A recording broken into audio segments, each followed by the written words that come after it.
जय हिंद स्टूडेंट्स, मैं आपका अपना प्यारा केपी सर एकेडमिक्स मैथमेटिक्स के यूट्यूब चैनल पर आपका हार्दिक स्वागत करता हूं। और आज के इस सेशन में हम इम्पोर्टेंट बात जो कि बच्चों के लिए बहुत ही ज़्यादा इम्पोर्टेंट है कि कैसे अपने सब्जेक्ट में 100 में से 100 नंबर प्राप्त करें।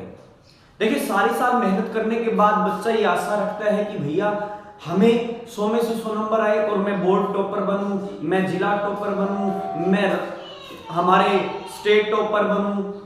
तो आप लोग जिस भी बोर्ड से आप तैयारी कर रहे हैं, चाहे वो स्टेट बोर्ड रहे, चाहे वो आपका सीबीएसई रहे, सेंट्रल बोर्ड रहे, आपके लिए ये जो बातें मैं बताना चाहूंगा आप लोगों को, इनको यदि फॉलो करोगे तो you will definitely get 100 out of 100 बेटा। देखो, मेनली हम बात करते हैं स्टूडेंट्स 3 तरह के होते हैं। स्टूडेंट्स 3 तरह के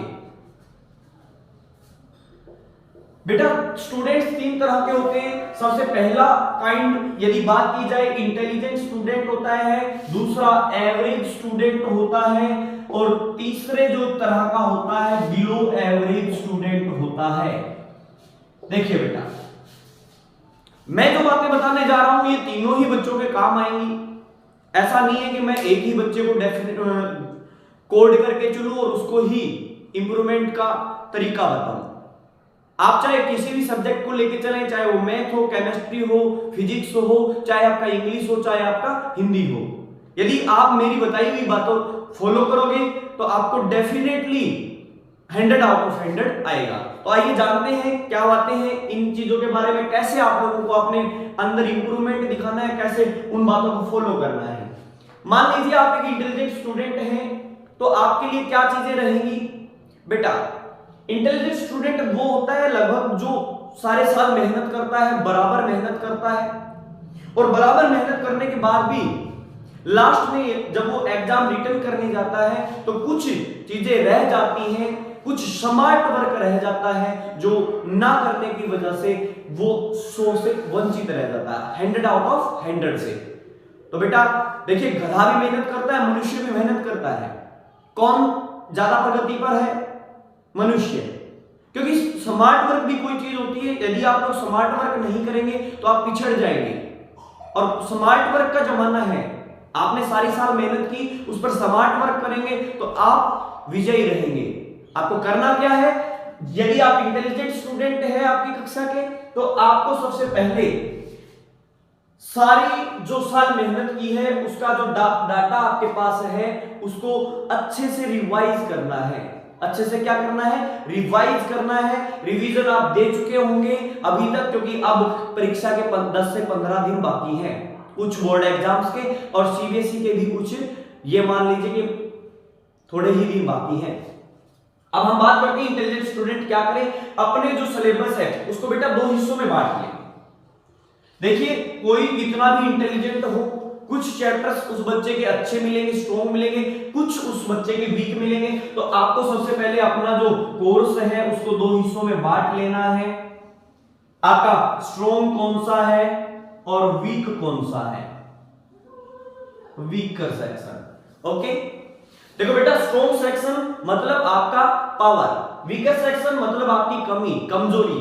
हम क्या करेंगे, स्ट्रॉन्गर सेक्शन को बार बार एक चलते हुए मैनर में, मतलब फ्लो के साथ डेली रिवाइज करना है उन टॉपिक्स को जो आपके स्ट्रॉन्ग हैं, उनको और पावर देनी है, उनको और बिल्डअप करना है। और जो ज्यादा टाइम है, मैंने क्या कहा, इसको चलते चलते रीड करना है, मतलब इसको फास्ट मूविंग में। और जो आपके सेक्शन वीक है उनको आप क्या करेंगे, वीकर सेक्शंस को डेली आप लोग क्या करेंगे, डेली टाइम देंगे। जो अपना बचा हुआ टाइम है ज्यादा से ज्यादा अपने वीकर सेक्शंस को देना है, चाहे वो आपकी चीजें थोड़ी बहुत रह गई हैं, पढ़ी हुई नहीं है, फिर भी आप लोगों को क्या करना है, इसको टाइम देना है।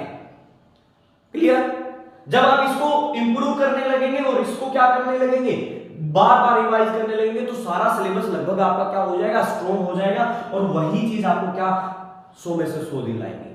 दूसरा, आपको क्या बात ध्यान रखनी है, रिवीजन अभी भी टाइम है आप लोगों के पास। आपके प्री बोर्ड एग्जाम चलेंगे, उसके बाद भी आप लोगों के पास टाइम रहेगा। और रिवीजन आपको किस तरीके से करना है वो मैं बताता हूं। रिवीजन आपको टाइम टेबल के हिसाब से करना है। आपके कितने दिन परीक्षा के रह गए, आपको क्या क्या चीजें आनी चाहिए, क्या क्या आपकी डिमांड है, इसके अकॉर्डिंग आप लोगों को क्या करना है, रिवीजन करना है। आप लोगों को माइंड में ये रखना है कि आज मेरा ये टॉपिक कंप्लीट हो जाना चाहिए, तो हो जाना चाहिए, चाहे रात के 12 बजे, चाहे रात का 1 बजे, चाहे रात का 2 बजे। लास्ट लड़ाई है बेटा प्यारे बच्चों, ये मार्कशीट आपके साथ जीवन भर रहेंगी, ये आपका कोड बताएंगी, आपकी लेवल बताएंगी, और इनको बदला नहीं जाएगा। क्लियर? बार बार नहीं बदल पाएंगे आप लोग, ये एक ही मौका है, इसमें ही आप लोगों को 100 में से 100 गेट करने हैं। तो आप लोग क्या करेंगे, रिवीजन को टाइम टेबल के आधार पर बांटेंगे। रिवीजन है उसको किसके आधार पर बांटेंगे, टाइम टेबल के आधार पर, और छोटे छोटे टुकड़ों में बांटकर उसको बिल्डअप करेंगे, उसको तरोताजा करेंगे। जितना रिवीजन आप ज्यादा करेंगे उतना ही आप लोगों को कॉन्फिडेंस आएगा कि हाँ ये चीजें तो मुझे आती हैं। आप जब रिवीजन में टाइम पे जाएंगे तो कुछ चीजें आपको फील कराएंगी कि हाँ मैं तो तैयार हूं, कुछ चीजें ये फील कराएंगी यहां हल्का है, यहां तो हल्का है, तो उनको बार बार स्ट्रॉन्ग करना है और उन चीजों को समझना है। मैं ये बताता हूं कि देखो बेटा 100 किस बच्चे के आएंगे, आप भी देखना कि आप उन बच्चों में से हो कि नहीं। 100% नंबर लाना मतलब परफेक्शन। कौन बच्चा लाएगा जिसका 70%, तो वो मैटर करेगा, मतलब 60 से 70% आपका क्या मैटर करेगा, जो आपने रिवीजन किया है, जो आपने सारी साल मेहनत की है, वो आपका 60 से 70% डेफिनेटली मैटर करेगा। 20% क्या मैटर करेगा, जो आपकी कक्षा में इंटेलिजेंट बच्चे हैं जिनसे आपका कंपटीशन है, आप उनसे एक्स्ट्रा क्या चीज पढ़ रहे हैं, एक्स्ट्रा क्या चीज पढ़ रहे हैं, क्या आपने उनसे थोड़ा बहुत एक्स्ट्रा पढ़ा है, क्या आपने थोड़ा लीक से हटकर चलने का प्रयास किया है। और 10% क्या काम आएगा, 10% बच्चे की इंटेलिजेंसी का रेशियो क्या होता है कि मतलब जो आपके अंदर समझ डेवलप हुई है, अंडरस्टैंडिंग डेवलप हुई है, 10% वो काम आएगी। मतलब कुछ क्वेश्चन आपके ऐसे आते हैं जो कि आपके अंडरस्टैंडिंग पर डिपेंड करेंगे कि ये आपसे सोल्व होगा कि नहीं होगा। 70% आपकी रिवीजन, आपकी मेहनत सारे साल से किया हुआ, 20% आपका एडवांसमेंट, और 10% आपकी जो चाहे मैथमेटिक्स ले, चाहे केमिस्ट्री ले, चाहे फिजिक्स ले, चाहे बायो ले, आपका जो अंडरस्टैंडिंग डेवलप हुआ है सब्जेक्ट को लेकर, वो काम आएगा।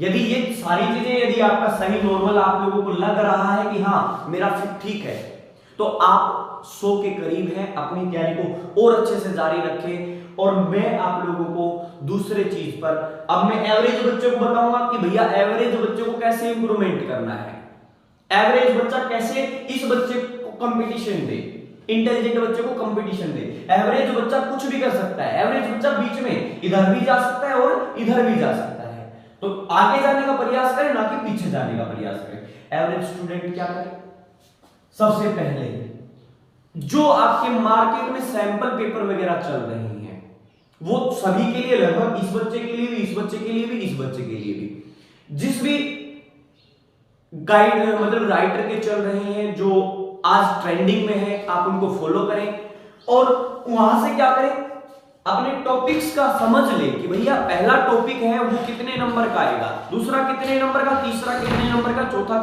कितने नंबर का। अब उसके आधार पर आप लोग क्या काम करेंगे कि जितने नंबर के अकॉर्डिंग जितना क्वेश्चन आएगा, मतलब पहले टॉपिक से यदि 5 नंबर का क्वेश्चन आएगा किसी भी सब्जेक्ट का, तो आप केवल 5 नंबर के आधार पर ही उस टॉपिक को तैयार करें। मतलब पॉइंटेड होके चलना है, आप लोगों को क्या करना है, पॉइंटेड होके चलना है, और उस टॉपिक में उतनी ही चीजें पढ़नी है जो कि आप लोगों के लिए सफिशिएंट है। क्लियर? एवरेज बच्चों को ये पहला काम करना है कि आप लोगों को जो दी गई गाइडलाइन है, मतलब आप लोगों के पास जो रिवीजन पेपर है, आपको उनके अनुसार काम करना है और एक बेहतर रिवीजन लेना है उसका।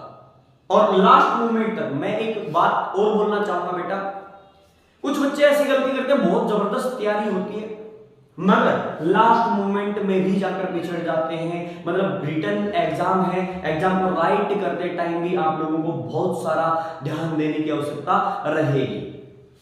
एवरेज स्टूडेंट अपना फॉलो करें, किस चीज को फॉलो करें, रिवीजन पेपर्स को फॉलो करें, एक ट्रेंड को फॉलो करें और बार बार अपना रिवीजन ले, बार बार रिवीजन ले और बार बार किसके संपर्क में रहे, इंटेलिजेंट बच्चे के संपर्क में रहे।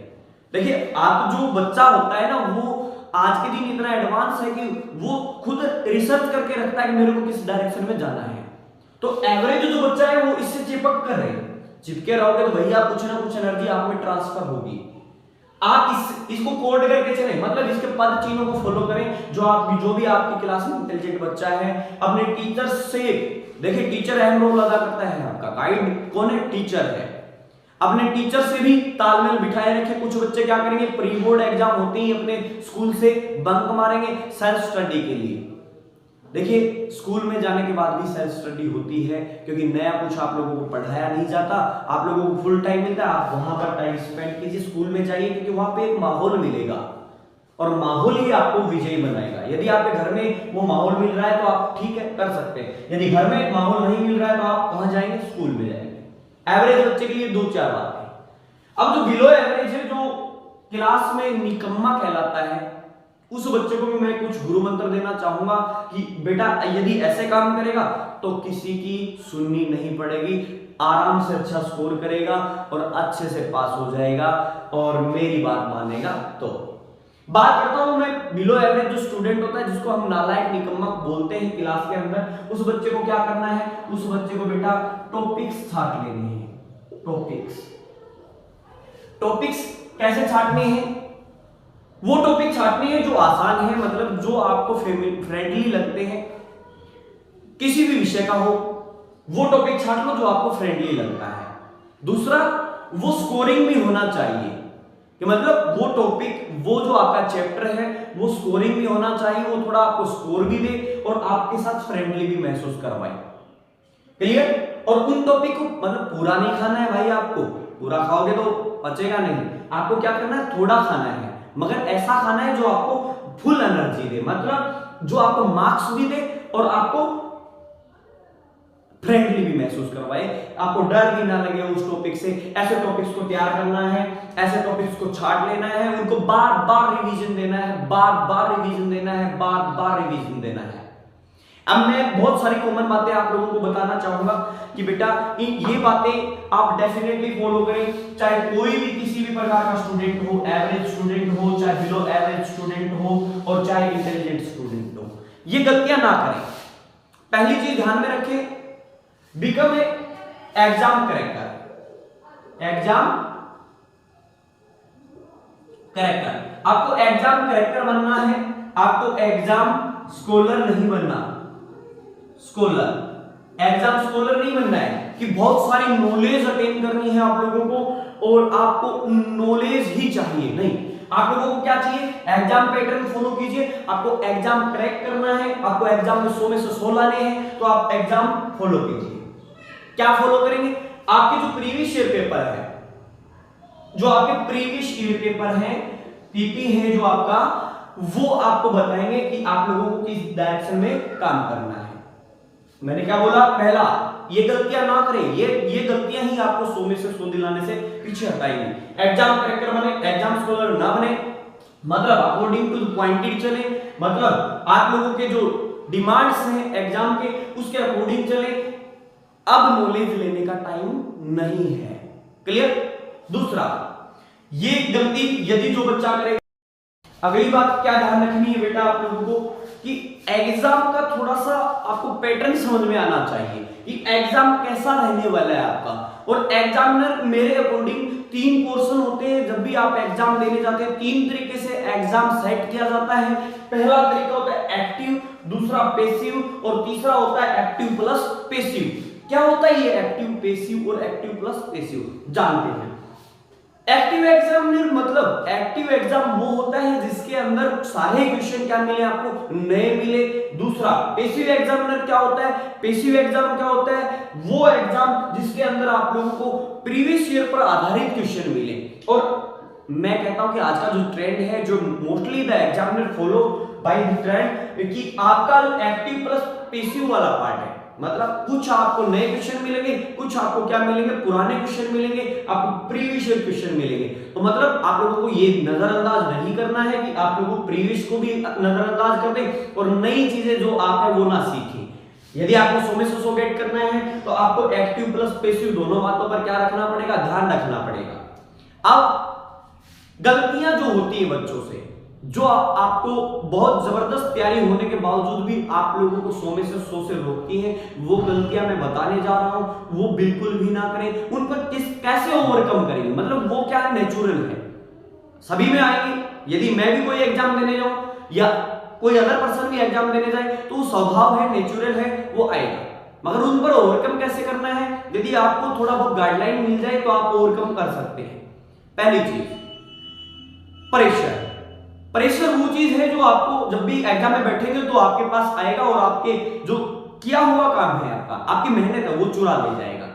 तो उसको आने से कैसे रोकना है, मतलब अपने आप को प्रेशर में नहीं पड़ने देना है, अपने आप को क्यूरियस नहीं बनाना है। यदि आपको 100 नंबर लेने हैं तो कैसे बनाएंगे आप? सबसे पहली चीज अपने आप को महसूस कराएं कि आपकी जो तैयारी है वो बहुत ही जबरदस्त है, बहुत ही स्ट्रॉन्ग है। आपके जैसा तैयारी किसी का नहीं है, आपके जैसा तैयारी किसी का नहीं है। ये जो चीज आप फील करवाएंगे तो आपको कॉन्फिडेंस आएगा। दूसरा, अपने आप को पॉजिटिव रखिए। पॉजिटिव दैट मींस जब आप पॉजिटिविटी की तरफ अट्रैक्ट करेंगे, मतलब एग्जाम कुछ नहीं है, एग्जाम ज्यादा स्ट्रॉन्ग नहीं आते हैं, एग्जाम आपकी तैयारी से के लेवल से बहुत नीमीन आएगा, ऐसी चीजें आप फील करें। मतलब अपने आप को पॉजिटिव बनाएं, ना कि नेगेटिव कि पता नहीं मेरी तैयारी कैसी है, बहुत जबरदस्त तैयारी करने के बाद भी पता नहीं है हाय रे एग्जाम में क्या होगा। इस तरह की जो बातें हैं बेटा त्याग दें। क्यूरियोसिटी को दबाएं और प्रेशर को घटाएं। प्रेशर पे जिसने काबू किया है वही 100 में से 100 लेके आया है, डेफिनेटली बता रहा हूं। यदि आपको चीजें नहीं भी आती हैं, यदि आपने प्रेशर को मिनिमाइज कर लिया है, क्वेश्चन में एग्जाम में क्वेश्चन नया है तो भी आप लोग उसको क्रैक कर पाओगे, मतलब आपका दिमाग चलेगा। यदि प्रेशर आप पे हावी है तो आपके दिमाग को नहीं चलने देगा। जो चीजें आप लोगों ने पढ़ी है, जबरदस्त तैयार की है, उनमें भी आप गलतियां कर दोगे। और 100 में से 100 पीछे जाने के लिए 1 नंबर काफी है जो 99 आपको बनाएगा। 100 में से 100 लाना है तो परफेक्शन के साथ काम करना पड़ेगा। मेरी सारी बताई हुई बातों को फॉलो करना पड़ेगा, ध्यान देना पड़ेगा आप लोगों को। जो जो मैंने बताया वो आप लोग ध्यान देंगे। जय हिंद।